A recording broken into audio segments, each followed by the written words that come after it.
My next guest is considered one of the best small business experts in the country. We're lucky to have him in studio right now, the Marks Group CEO, Gene Marks. Gene, thanks for coming in. This is a really critical time. And you put out recently 9 ways for small businesses to handle the tariff situation. We've got them up here on the board. Yeah. You want to, this free trade zone, let's just start with that. Let's go. And by the way, this all comes, I speak to a lot of businesses. Tariffs are a fact of life, Charles, right? But this is what my smartest clients and people around the country are doing, right? Free trade zones. There are hundreds of them around the country. If you bring products into a free trade zone or to a bonded warehouse as well, you don't pay any tariffs on those products. You only pay tariffs when you pull it out of the bonded warehouse or the free trade zone.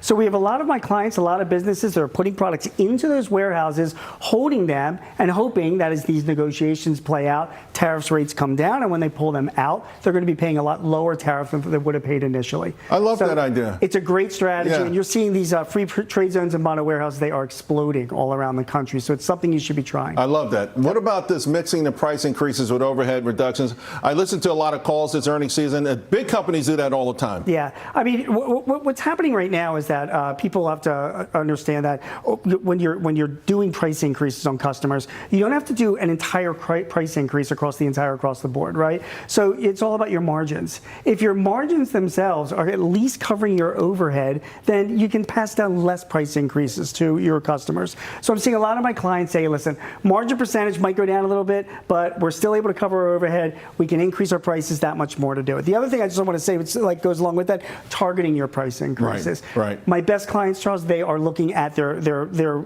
top customers, and they are going customer by customer by customer. They're not just doing across the board price increases, because we have data now that we didn't have before, and we can make those price increases more smart. Of course, buy American, build American is what Trump wants you to do. Obviously, it takes longer, but ultimately, I think that's the goal everybody wants.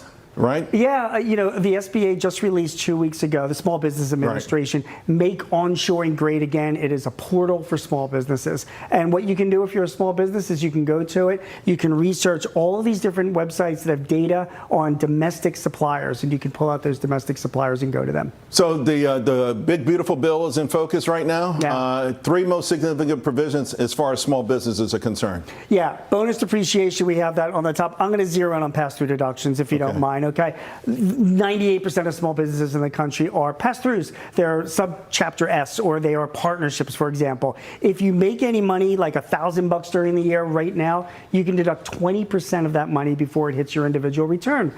Well, that's going to expire at the end of this year.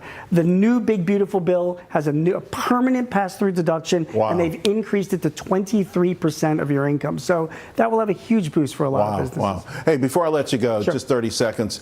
So right here in this chart, small businesses, NFIB, optimism exploded after the election. It's starting to come down pretty rapidly. It's still holding up there.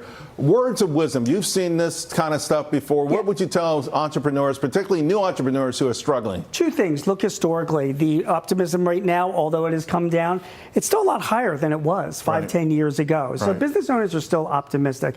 And a lot of the investments that are being right now, particularly in the big beautiful bill, I have a significant amount of confidence that the economy is going to grow under it. And I think it will be good for a lot of businesses. Gene, so stay the course. You're the man. Thanks, Charles. I appreciate you. Yep, appreciate you.